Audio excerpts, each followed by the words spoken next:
Today on Cooking in the Shop with Brett, I'm going to show you how to smoke a wild pheasant. Let's get started. The pheasant I'm going to smoke for you today was my son's first pheasant ever. He got it this past season. He was super excited, and he got an absolute massively just big pheasant, just absolutely gigantic. But look at the size of this bird. And I'm going to show you a picture right now of how big it is.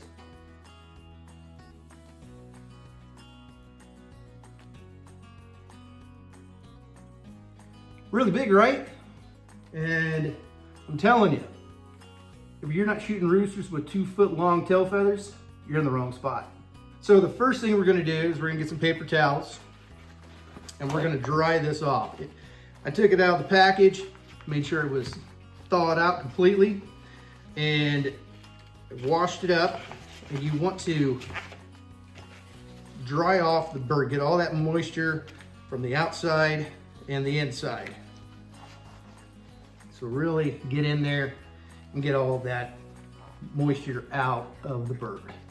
Now that the pheasant's been dried out, we're gonna add all the seasonings. We're gonna cover every inch of the pheasant. And this is skinless, so we're gonna add a lot of seasoning to it. We're gonna start off with onion powder, and we're gonna pat it on there.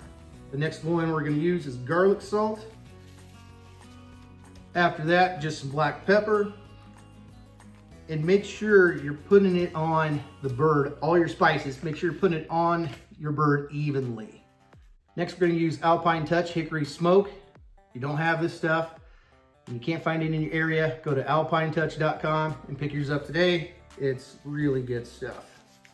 And finally, just to give this pheasant a little bit of heat, I'm gonna add in Alpine Touch Prairie Fire Rub.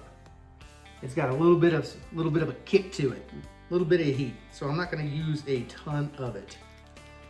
Just want a little bit. So here's the pheasant. It's all seasoned up and ready to go in the smoker, but right before we do that, we're gonna actually wanna smoke it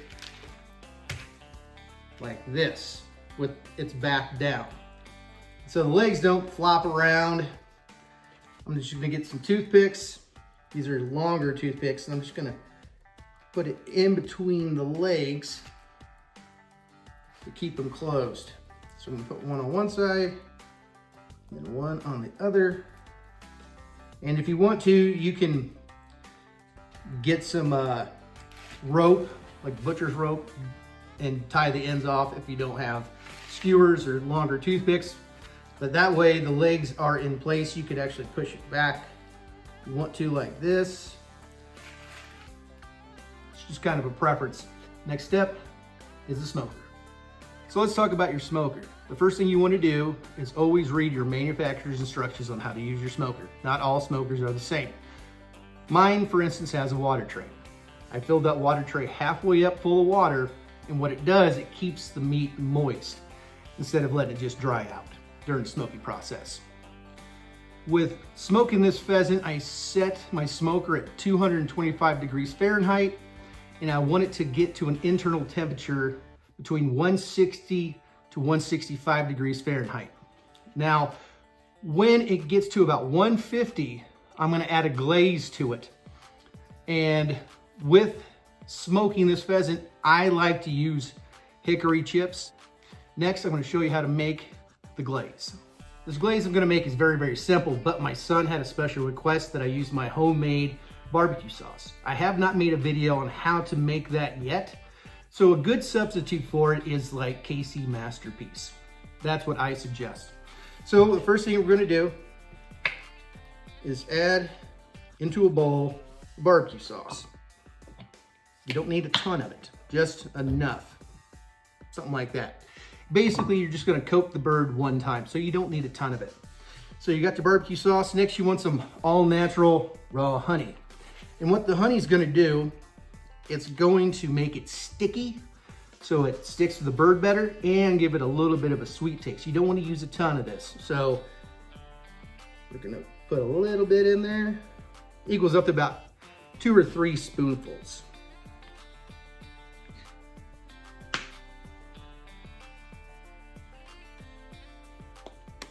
And then we're gonna take a spoon And we're just gonna mix that up. So when the internal temperature of the pheasant reaches 150 degrees Fahrenheit, then we're gonna add the glaze.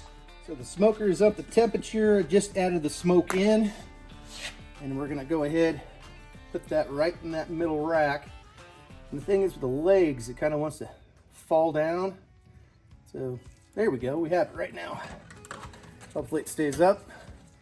We're gonna probe it through the thigh meat right here. So we're gonna go ahead and close it up.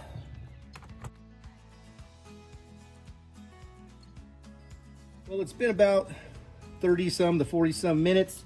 The bird is at temperature at 150. Let's take a look at it. It's looking good. And the times for it to actually finish smoking can vary on the size of the bird. So sometimes it'll take longer, sometimes it'll take shorter. Let's go ahead and add the glaze on there. It's looking really, really good right now.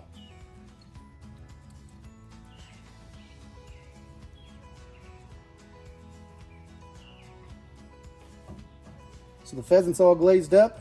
Let's put it back in and wait until the internal temperature of the pheasant hits 160 to 165 degrees Fahrenheit. So we're up to temperature. Let's take a look at the pheasant.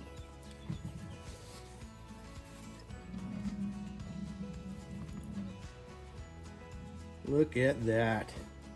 So the pheasant smoked for about 2.5 hours and it reached temperature and it's finally done.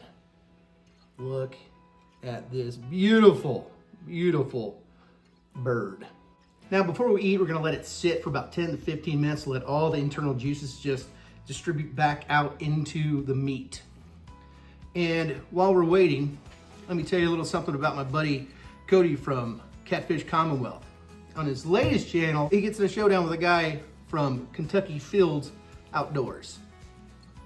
So right now, I'm gonna show you a clip from the latest video from Catfish Commonwealth. No, just all kinds of different stuff. All right, listen here, you stupid mother. Whoa, the language. Who is this anyway? You know who this is, you son of a bitch. This is Fields. So if you want to find out what happens between Catfish Commonwealth and that foul-mouthed guy from Kentucky Fields Outdoors, you're gonna have to check out Catfish Commonwealth's latest video on YouTube.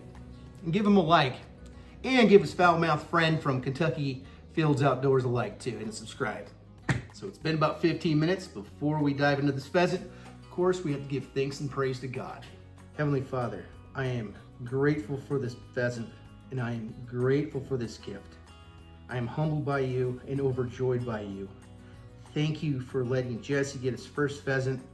He's hunted 2 or 3 years and never got one, and finally he got a nice big rooster, and he couldn't have done it without you, Lord. And we give you thanks and praise, always and forever, for everything you've ever done. And we're humbled by you, and we love you. We pray in your Son, Lord Jesus Christ's name. Amen. All right, it's time to dig in. So what I'm gonna do is I'm just gonna take a piece off the breast on this side over here. And a fun fact, did you know pheasants aren't native to America? They're actually from Asia. Let's pull that down. Perfectly done, nice and juicy. You can see the juices right there. Now let's take a closer look at the meat. Look at that. Perfect.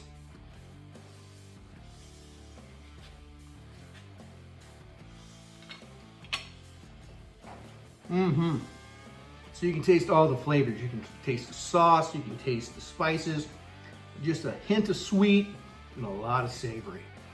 I hope this recipe helped you guys out. And if you like what you saw, please give this channel a like, subscribe, and hit the notification bell so you're notified anytime I come out with a new video. Till next time, you guys have a great day and God bless you.